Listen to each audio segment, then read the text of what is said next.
Hello students and parents, welcome to my channel self studies. मैं रेखा मेरे channel पर आपका बहुत बहुत स्वागत करती हूँ।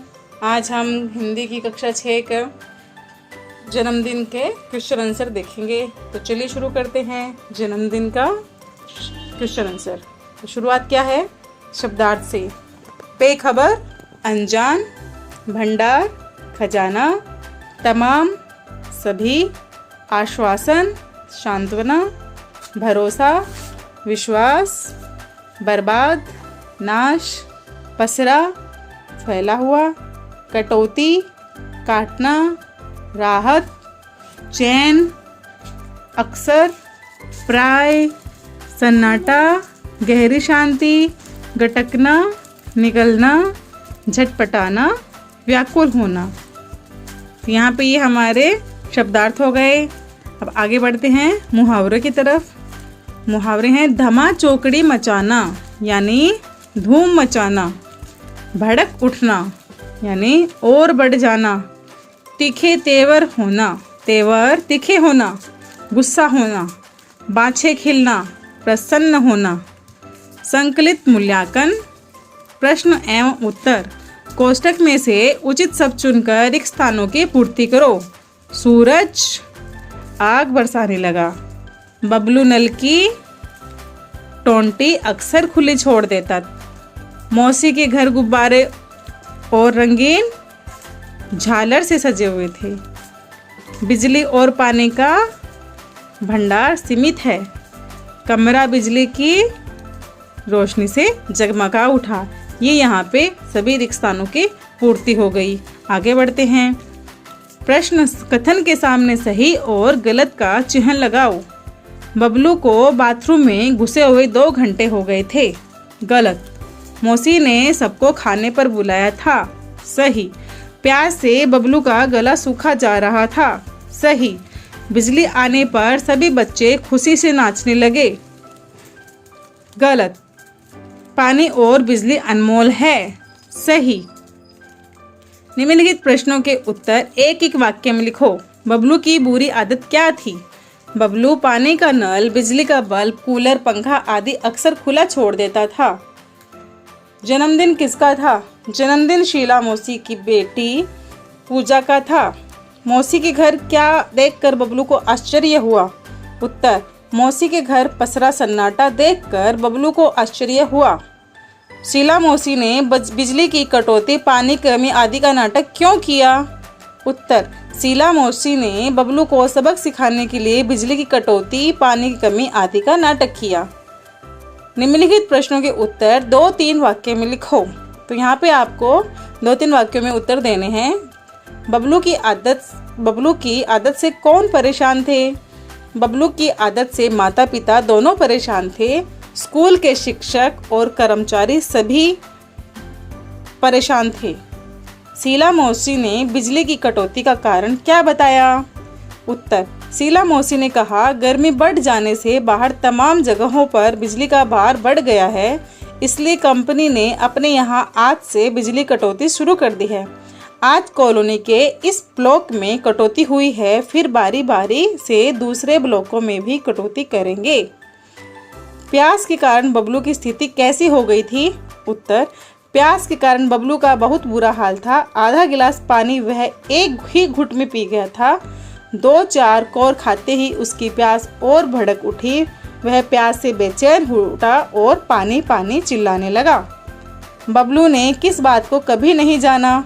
उत्तर, बबलू ने इस बात को कभी नहीं जाना कि पानी, बिजली आदि ऊर्जा का भंडार सीमित है, हमें इसका उपयोग सोच समझकर करना चाहिए। आगे बढ़ते हैं। प्रश्न कोष्टक में से उचित समानार्थी शब्द चुनकर लिखो। यहाँ पे आपको समानार्थी शब्द लिखने यानी पर्यायवाची शब्द भी कहते हैं इनको। तो चलिए शुरू करते हैं। सूरज, रवि, हवा, वायु, प्रकाश, रोशनी, आग, अग्नि, पानी, जल, माँ, माता, बेटा, पुत्र, दुनिया, संसार, मुँह, मुख। आगे बढ़ते हैं। शब्दों का बहुवचन रूप लिखो। आँख, आँखें, कमरा, कमरे, घटना, घटनाएं, नाली, नालियाँ, आदत, आदतें, बूंद, बूंदे, गुब्बारा, गुब्बारे, टंकी, टंकियाँ, मोमबत्ती, मोमबत्तियाँ। ये यहाँ पे हमारे बहुवचन भी हो गए। आगे बढ़ते हैं। यह है विराम चिन्ह। विराम का अर्थ होता है रुकना या ठहरना। भाषा के लिखित और मौखिक रूप में बीच बीच में हम कुछ समय के लिए रुकते हैं, इसे विराम कहते हैं।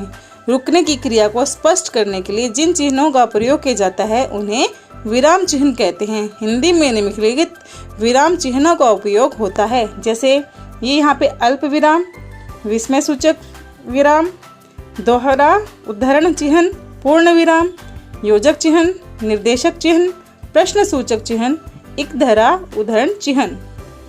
निम्नलिखित वाक्यों में से उचित विराम चिन्ह लिखाओ और उसके नाम लिखो।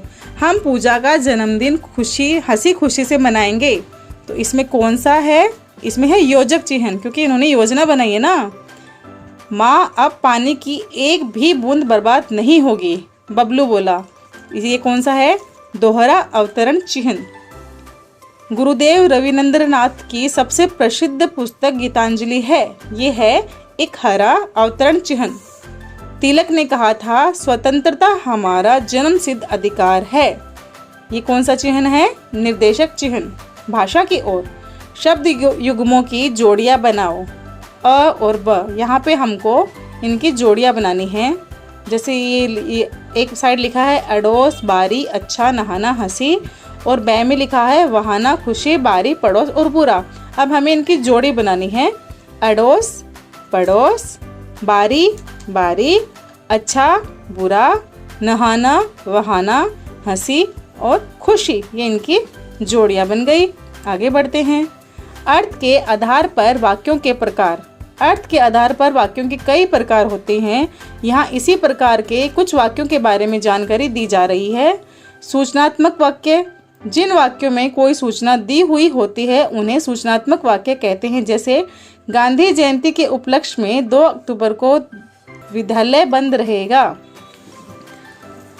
निर्देश वाक्य। जिस वाक्य में किसी को कोई निर्देश दिया जाता है उसे निर्देश वाक्य कहते हैं। जैसे रोज सुबह बगीचे में टहला करो। आदेशात्मक वाक्य।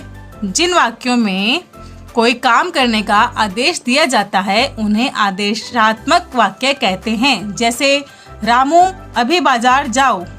अनुरोध वाक्य। जिन वाक्यों में कोई अनुरोध किया जाता है उन्हें अनुरोध वाक्य कहते हैं। जैसे कृपया मेरे आवेदन पत्र पर ध्यान दें। विनती वाक्य। जिन वाक्यों में किसी से कोई विनती की जाती है उन वाक्यों को विनती भरा वाक्य कहते हैं। जैसे महोदय, मेरा शिक्षा शुल्क माफ करने की कृपा करें। आगे बढ़ते हैं। मैं कौन हूँ? निम्नलिखित वाक्य पढ़ो और उनके प्रकार लिखो। बगीचे के फल फूल तोड़ना मना है। तो ये क्या हुआ?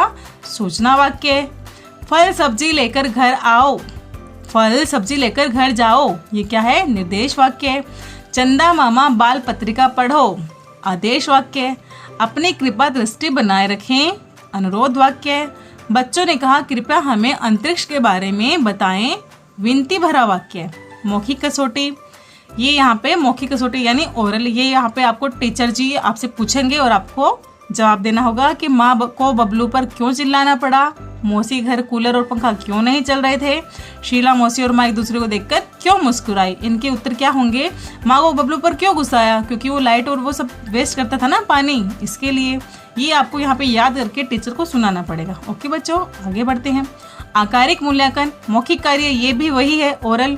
भाषा संभाषण। सुनो तो जरा, धवन फीदी सीढ़ी पर कोई लोकगीत सुनो और बताओ तो सही में क्या है। तुम अपनी छोटी बहन और छोटे भाई के लिए क्या करते हो। समूह चर्चा में क्या है? डॉक्टर APJ अब्दुल कलाम की आत्मकथा का अंश पढ़कर चर्चा करो। और ये यहाँ पे दिया गया है कि भी अब्दुल कलाम जी पर आधारित पुस्तक साकार हुए सपने हैं, उस पर पढ़ो। विचार मंथन में क्या है? सौर ऊर्जा, अक्षय ऊर्जा। उपक्रम कृति परियोजना मेरी कलम से अपने नानाजी दादाजी की मन की बात लिखकर भेजो। संकेत। अपनी कोई ऐसी इच्छा लिखो जो तुम्हारे मम्मी पापा पूरी नहीं कर रहे हो। स्कूल पिकनिक या पर्यटन पर जाने की इच्छा, मम्मी पापा की शिकायत। स्वयं अध्ययन। मातृभाषा के 10 शब्दों एवं दो वाक्यों को हिंदी अनुवाद करो। अध्ययन कौशल, निम्नलिखित चित्रों का नाम बताओ और उनकी जानकारी लिखो। ये यहाँ पे कुछ चित्र दिए गए हैं बच्चों, तो आपको इनका नाम बताना। जैसे पहले नंबर पे है तालाब, दूसरे नंबर पे है कुआं, तीसरे नंबर पे है झरना, चौथे पे है बादल और पांचवे पे है नदी। तो जरा सोचो और कार्टून बनाओ। यदि पानी की टोंटी बनने लगे तो ये यहाँ पे आपको अपने मन के भाव लिखने हैं।